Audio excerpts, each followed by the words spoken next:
this is our setup. We have our, forget about that. We have our signal generator, our amplifier, directional antenna. We have our chamber where we are going to vaporize our water. And we have our spectrum analyzer. The spectrum analyzer is just there basically just to show that I'm not a blackguard, I'm not some 77th person, I'm not biased. This is literally just proof that that is transmitting a signal through that water. It may or may not have attenuation. I can't see it because it is water vapor and not dense water with strong hydrogen bonds, which we'll come back to in a minute. Above that, we have our bin bag. Yes, we have a bit of bin bag. And you'd be asking, why is there a bit of bin bag there? Well, this bin bag allows the passage of infrared photons. So if this changes the latent heat energy of the water vapor, we will see it through our infrared camera, which isn't set up, but will be. And you might be asking, what's latent heat energy of water? Well, in terms of weather, without latent heat energy of water, there can be no weather. In fact, without latent heat energy of water, there would be no planet, there would be no nature, there would be no nothing. We would be Mars. And to put it into perspective, Hurricane Katrina had a latent heat energy of 40 million Hiroshima-sized bombs, or about the annual energy consumption of the entire manufacturing, civilians, everything, United States. So, yeah, we have this now trapped in this little chamber. In the atmosphere, those gas molecules moving around at the speed of sound, or the diatomic gas molecules, would absorb some of the latent heat energy from the water and dissipate it. Well, in our chamber, that can't happen because they're all in there together. And yes, they can escape, but it's a lot less than what it would do in the atmosphere. Well, a magnitude less. So if the 2.4 gigahertz signal, which is in the sweet spot, just like your microwave, focus, thank you, focus, just like in your microwave, can't influence water molecules, trapped in a tight container, and how does it do it in the atmosphere? So it's time for our experiment. In a moment, I'm going to switch on the amplifier. As you can see on the spectrum analyzer, there is our carrier signal, 2.4 gigahertz. When I switch the amplifier on, that is going to go haywire and nuts with massive side lobes. It's going to raise the noise floor pretty much everywhere. So yes, we're going to turn that on, then we're going to start filling the chamber with water vapor. Yes, and obviously all the time monitoring that. So, okay, without further ado, let's get on with it. Turning our power amplifier on in 3, 2, 1. Now it's time to introduce our water vapor.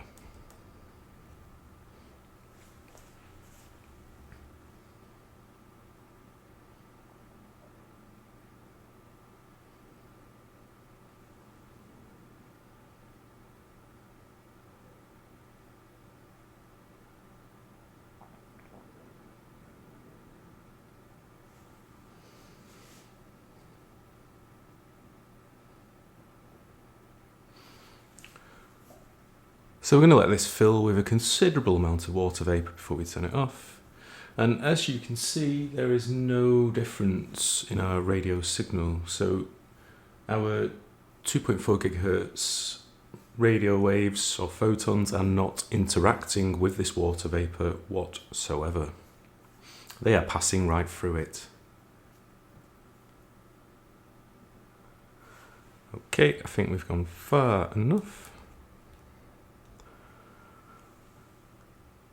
Carefully remove our lid.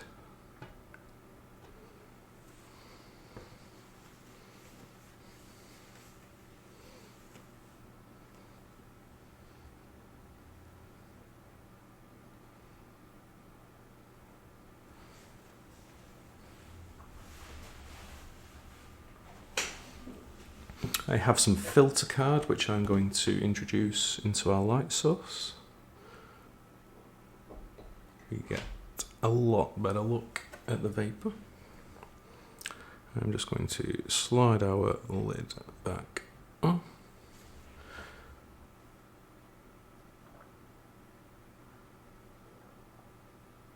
And the reason why I've slid the lid back on is just to stop any turbulent air in the room, just moving it around. So I'll just remove that.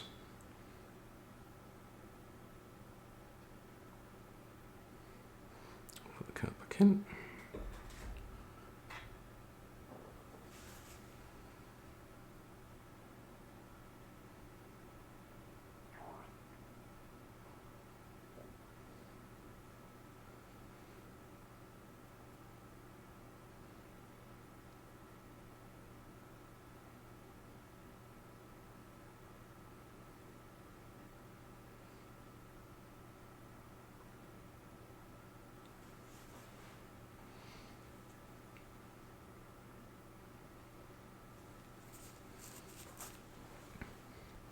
Reintroduce some more water vapour.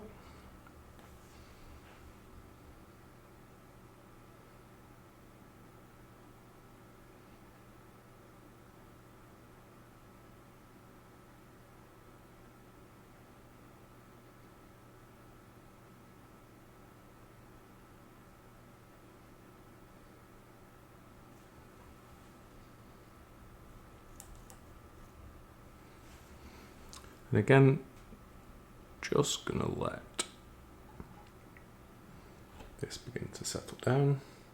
And as you can clearly see on both cameras, there is no interaction at all.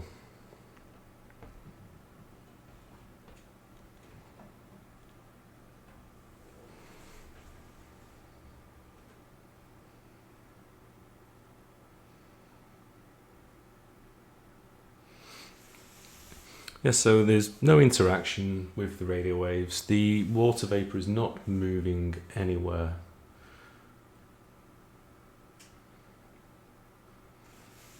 So what I'm going to do now is put my hand in front of the directional antenna.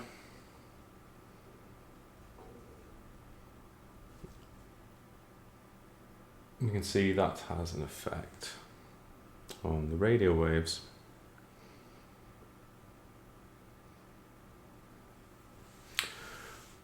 Right, so I'm going to do it. I'm going to turn the amplifier off so we'll still have our carrier signal, which is there. Now, our carrier signal is really, really weak. So when we reintroduce some more water vapour,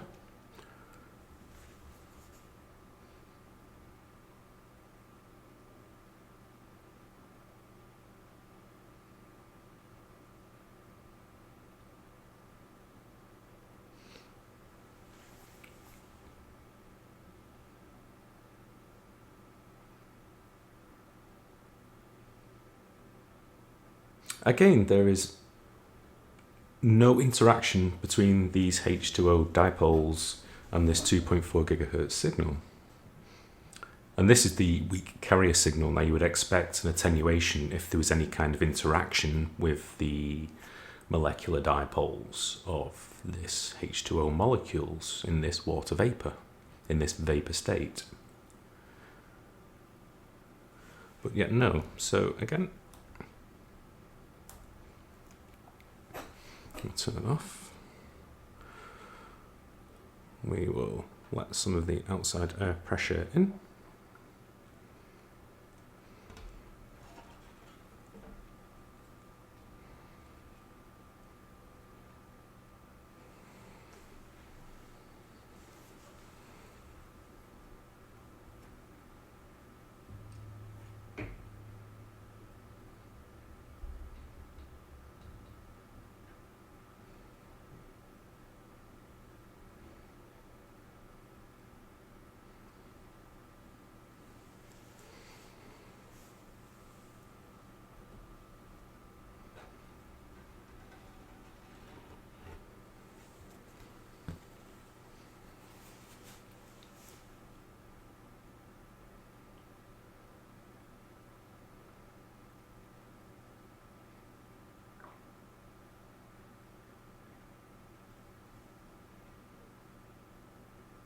As you can see, again, no interaction whatsoever. We're not seeing the radio waves moving the water molecules in the vapour.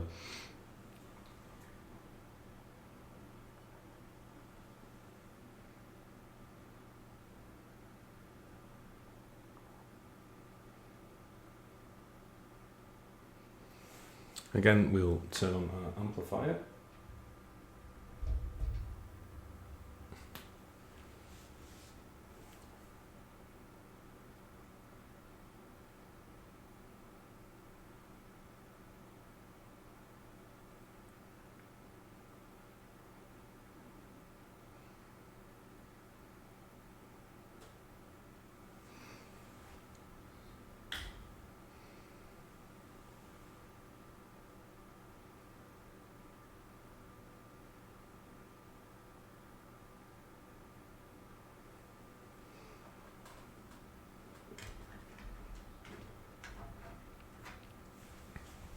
Okay, turning off the amplifier as our carrier signal.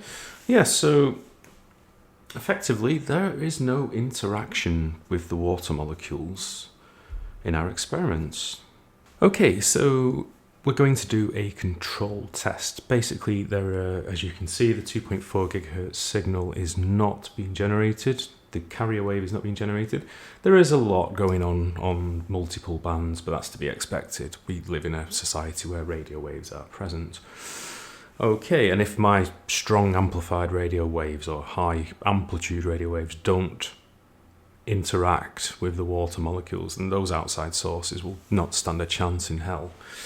Okay, so we're just going to run our vapor.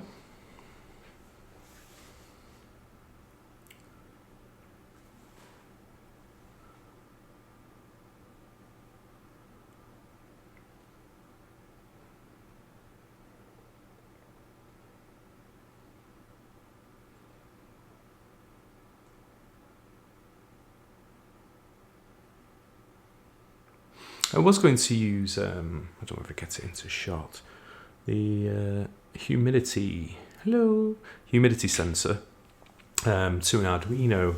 In testing, it just took too long to reset back down to 0. It was great to show us getting to a high humidity, but once that humidity just would not dry out in time. So, which I suppose in the grand scheme of the real world, humidity doesn't drastically change that often or at that kind of magnitude, so I can completely understand why it took so long to reset. I did think about getting 3 or 4 and then unplugging, but it's messing with the setup and something's bound to go wrong.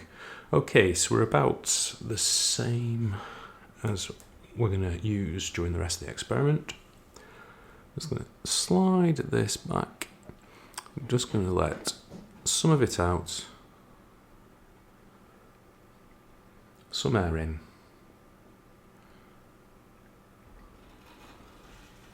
That's it. And it also allows the top camera to see through.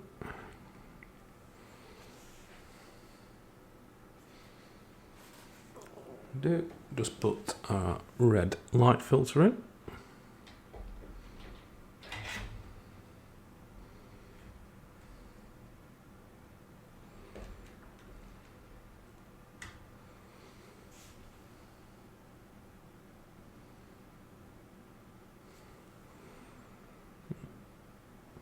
Light filter away.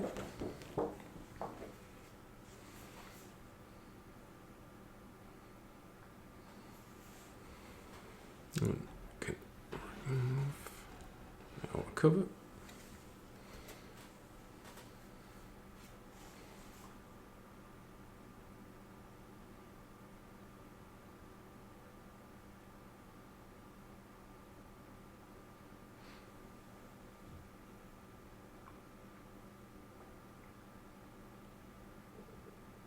And as you can clearly see, the fluid dynamics at play here are exactly the same, whether it's got a radio wave basically blasted at it, or in this case through it, because there is no dielectric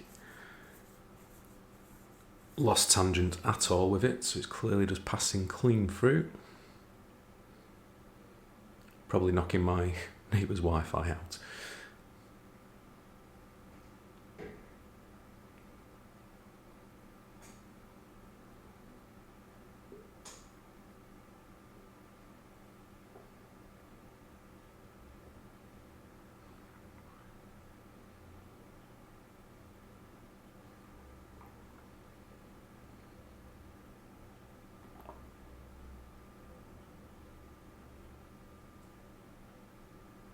Right, so that was our control. Okay, moving on. Okay, so this is the basically looking for the latent heat energy change in this water that may or may not happen because of the 2.4 gigahertz signal. Our thermal imaging camera is running, everything's running ready to go. Our carrier signal is running as well, so 3, 2, 1. And then we will turn our amplified signal on. As you can see, big lobes, and off we go.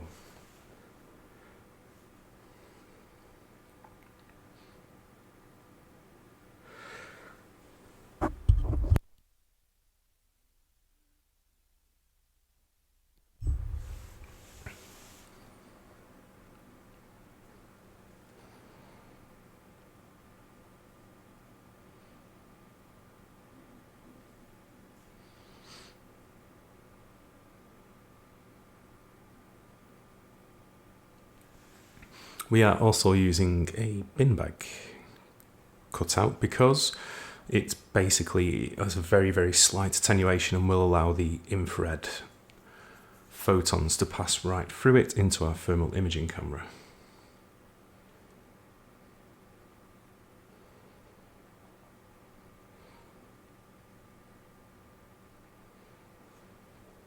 Okay.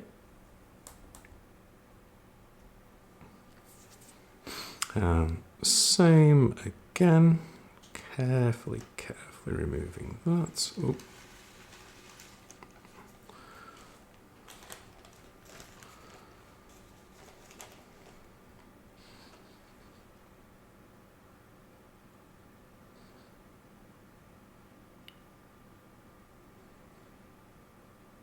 Now we're going to leave the lid off this time.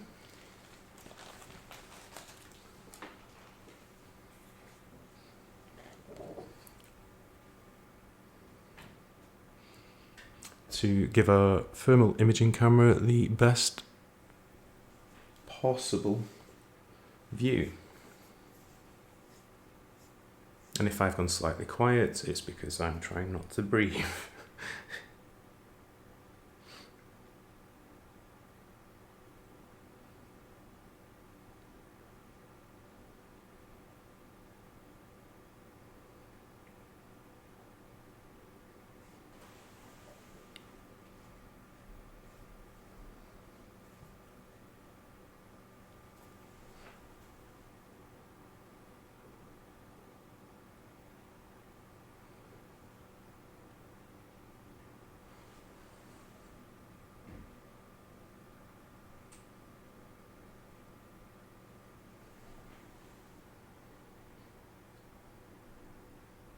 So there's no attenuation, no changes, and from what I can see from here,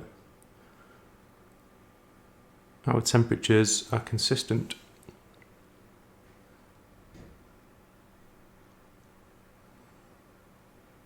The hottest thing in there is the atomizer or vaporizer.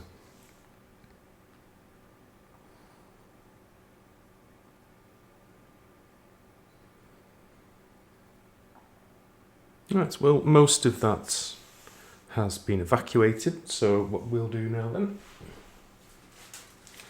we will crack on with our control, which means we will turn off our radio waves, turning off our carrier signal. Now. Okay, right, so let's fill the chamber. And the reason why I'm not having a gap like I did do in the other one is basically I want everything in this room temperature wise to be exactly the same, or thereabouts. Whereas between the control and the previous experiment, I could go for a cup of tea, get some water.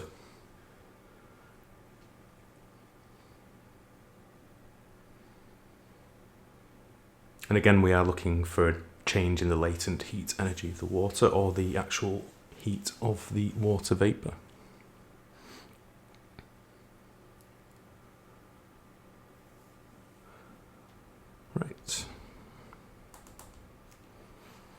Okay, carefully this time, hopefully do a better job.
I must say the camera does not do the absolute beauty of watching this vapor all move, and the whole kind of fluid dynamics at play, and the wonderful shapes and plumes, and where it goes near the centre that's slightly warmer, it drops down, it kind of plumes up in the centre.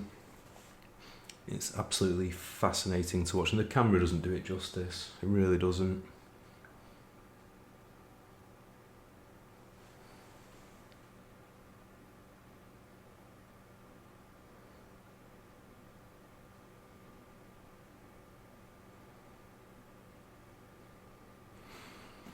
Okay, so I think that is pretty much done.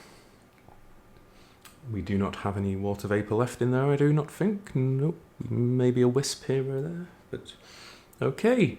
So let's move on to the conclusion then.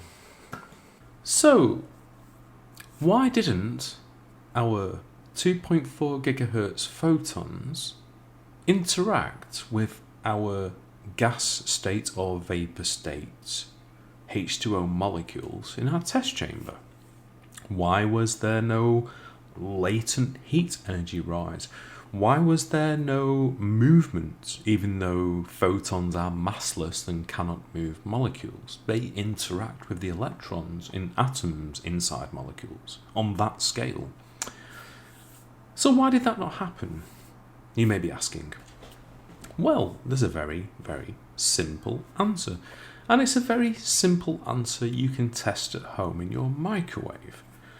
So if we look here, we have water in its liquid state, and we have water in its gas or vapour state.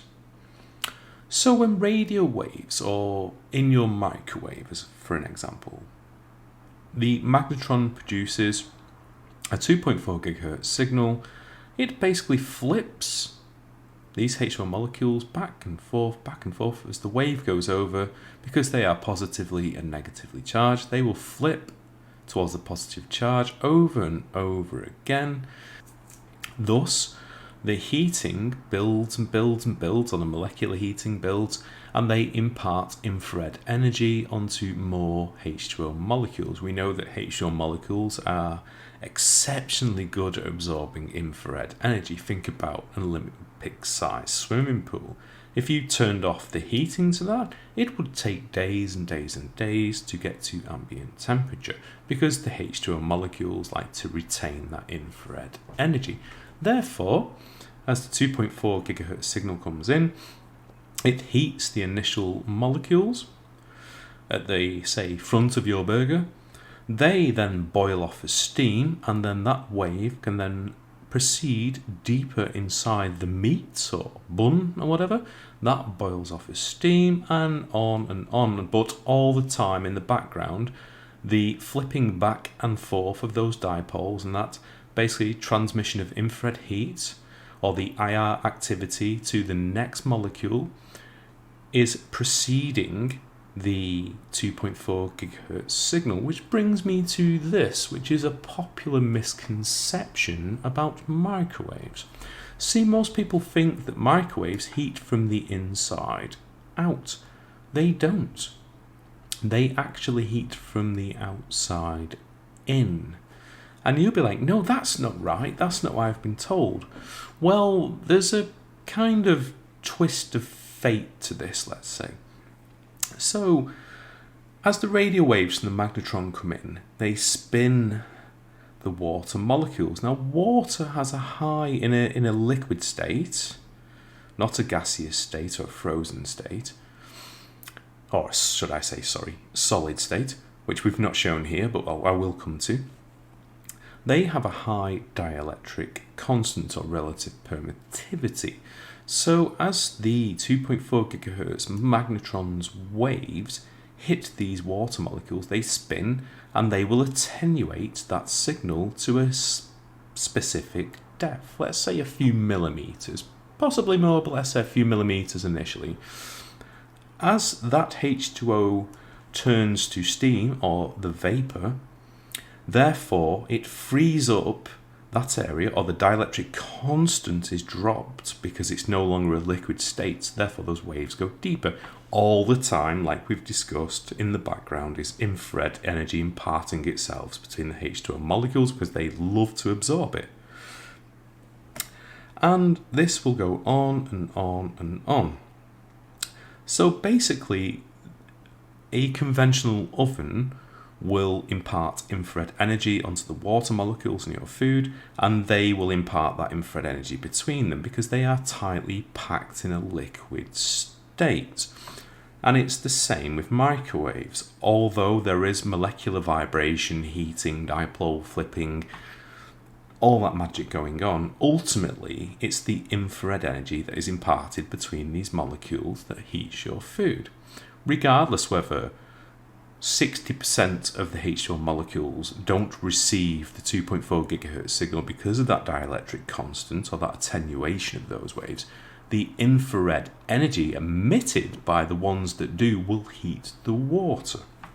Now, let's look at water vapor, or what we just did in our experiment, or what is in clouds that the conspiracy theorists say that HAARP can beam a radio wave into, or a magnitude of photons into, or amplitude of photons into, and influence and move around and do crazy stuff. Well, as we just discussed, there is a raising of the latent heat energy of this water, but it is boiled off into steam, and steam is ablatively cooled. As it's cooled, it forms a vapor, and then that vapor does not interact with the 2.4 gigahertz signal. So imagine our radio wave traveling through our water vapor, our cloud. It's going to bump into, say, this H2O molecule here. Well, when that molecule starts flipping its dipoles and creates infrared energy, this molecule is not in contact, it's far away. Well, on a molecular scale or atomic scale, it is quite far away. So even if that infrared energy jumps that gap, that molecule on a logarithmic scale will have a fraction of that heat energy. Now, let's say it goes through a few molecules and starts flipping their dipoles back and forth, positively charged. Well, again, where's it going to go? Now, there is another problem which the conspiracy theorists, or STEM illiterate conspiracy theorists, don't understand. Is between our vapor, we have diatomic oxygen and nitrogen. They too will absorb that infrared energy, but they will not absorb the 2.4 gigahertz signal. So another part of the conspiracy theory to do with chemtrails is that the water vapour from contrails dissipates, but chemtrails do not. So, on X, formerly known as Twitter, you ask these people, what is in the chemtrails? Their reply, 99.9% of the time, is heavy metals. So you ask the question, which heavy metals? Now they usually send you a link to some crank shit or a meme specifying barium, strontium and aluminium. Oh, so you go back to these STEM illiterate cranks and you say, well, how does barium stay buoyant in air? They come back with some woo-woo and don't even bother to go off and do some basic research. And that basic research is what we're going to do now. Or at least we're going to demonstrate how these heavy metals would sink like a bowling ball in a fucking pond. It's as simple as that. So, you may be asking yourself, if you're a conspiracy theorist, so how are you going to prove that then? You can't flap up to 35,000 feet and take these samples and see how these things move in the air. Well, no, I don't have to. I literally just use the periodic table. So barium has an atomic mass of 137. It's a heavy fucking metal. The diatomic oxygen in our atmosphere is 32. So 2 oxygen atoms are 32, or at least an atomic mass. Nitrogen would be, let's round down, 24. Now, obviously, water molecules are 1 oxygen atom and 2 hydrogen atoms. That's about 18. So, what's going to stay buoyant in diatomic oxygen and diatomic nitrogen? We'll leave out carbon. Carbon itself is quite heavy and sinks.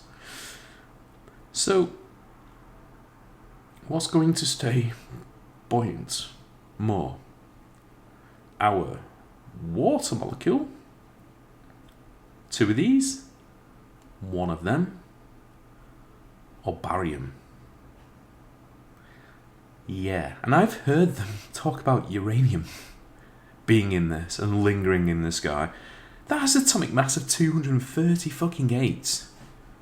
238.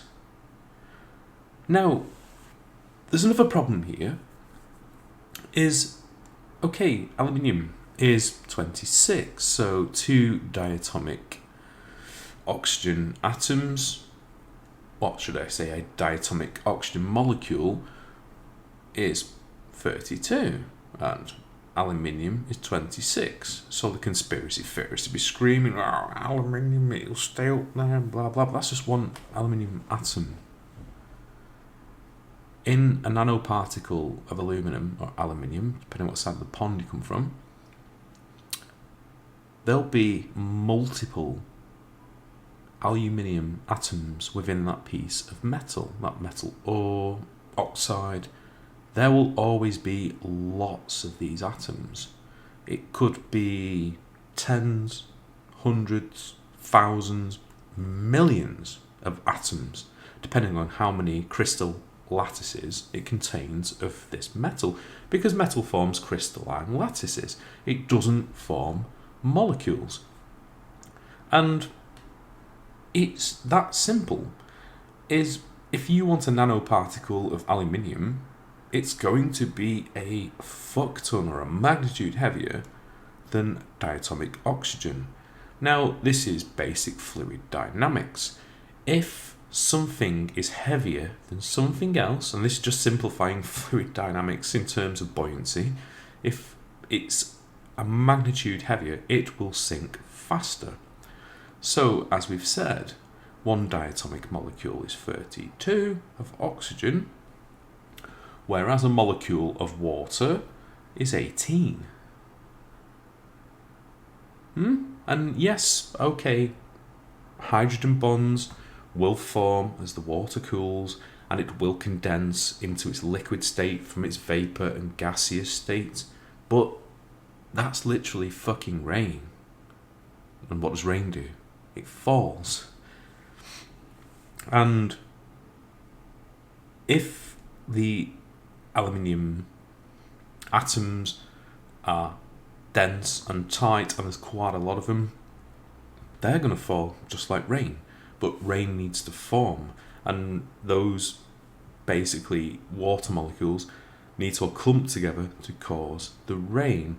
Now, when you've just left a superheated combustion chamber anywhere between 1,000 to 1,800 degrees Celsius, it's going to take a absolute magnitude of time for all you guys to get back together to form rain.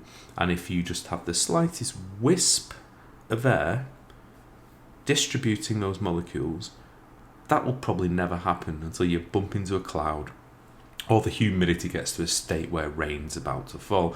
And we're coming back to rain. It's literally those water molecules have to form those hydrogen bonds to form water or its liquid state from a gaseous state and fall as rain. But metal particles are completely different to water molecules or gas molecules. So it's not going to happen. That aluminium has to come out in a particle of some description, which is multiple atoms. It can never be just one aluminium atom.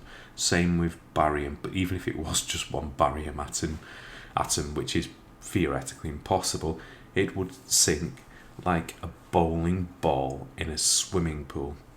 It's basic fluid dynamics. It's not going to happen. It will not stay buoyant. It's literally, if oxygen diatomic and nitrogen diatomic molecules were water, barium would be a bowling ball in mass and density. Just one atom. And it will be in a crystalline structure of lattices of atoms.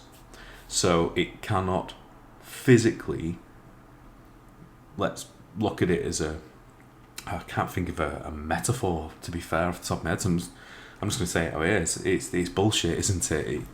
It cannot stay buoyant.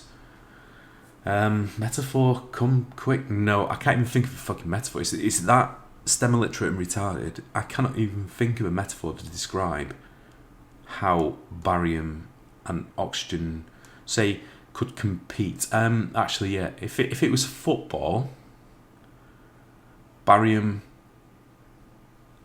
Actually, if it was football, sorry to go off a tangent, but if it was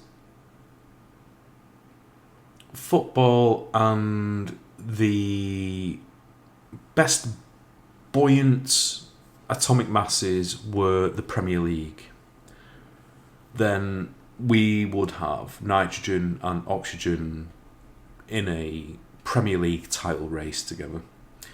Barium would be playing football in the park for the pub team on a Sunday with a lot of 44-year-old fucking blokes out of breath by half time. That's what barium would be. It's literally night and day.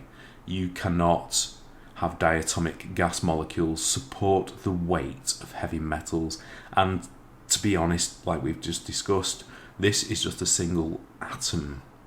They will be in crystalline structures full of these hundreds, thousands of atoms to create particles.